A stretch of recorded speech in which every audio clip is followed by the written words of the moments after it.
4 ans et 6 ans. On n'a pas de papier français, on ne peut pas travailler, même si mon mari travaille ferrailleur. Mais c'est pas tout le temps qu'ils vont à la ferraille.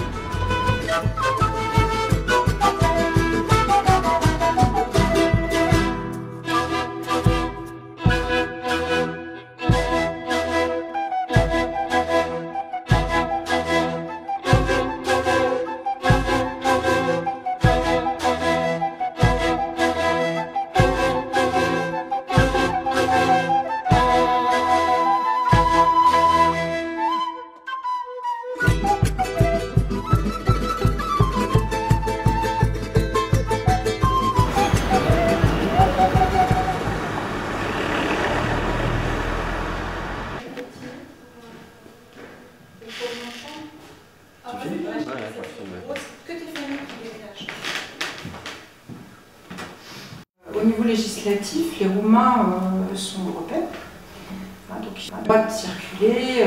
Par contre, ils n'ont pas le droit à tout ce qui est prestations sociales, familiales, prestations d'aide au logement.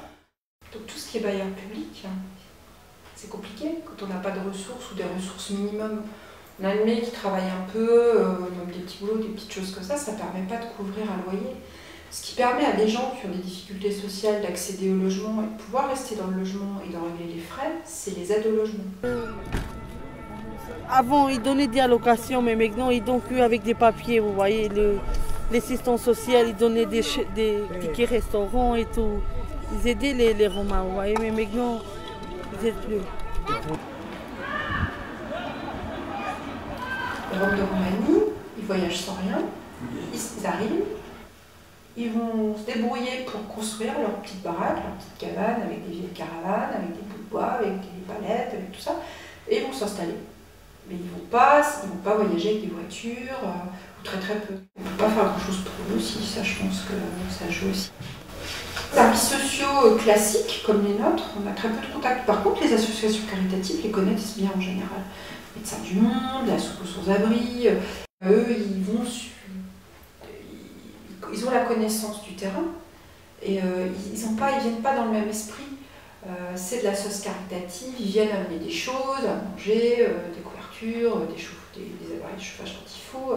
Je pense qu'il n'y a pas la peur des associations comme il pourrait y avoir la peur des services sociaux classiques.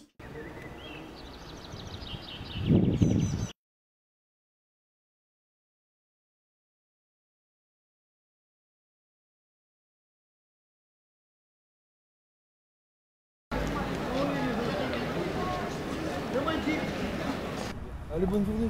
Allez, salut. Je parle des Roumains, des Roms de Roumanie, qu'ils soient en appartement ou en caravane. Nous, on les a envoyés vers les services sociaux, comme on envoie tous les gens qu'on rencontre ici. Je remonte il y a 2 ans. Résultat, il n'y a pas de contact aujourd'hui avec les services sociaux. Voilà. Ils sont tellement instables, ils bougent beaucoup, ils disparaissent, ils reviennent. Ben, on est des voyageurs, nous. Ouais. On va dans toutes les villes. Donc, Ouais. on était à Paris, on était partout, à Strasbourg, on était à Marseille, partout. Il n'y a que 3 familles, mais beaucoup moins nombreuses, des petites familles. Et donc, ils arrivent avec leurs caravanes ou des cabanes, ou rien du tout, ils s'installent dans des cabanes. Il n'y a pas de l'eau, il n'y a pas de courant, il n'y a pas... La situation est complètement différente à l'appartement.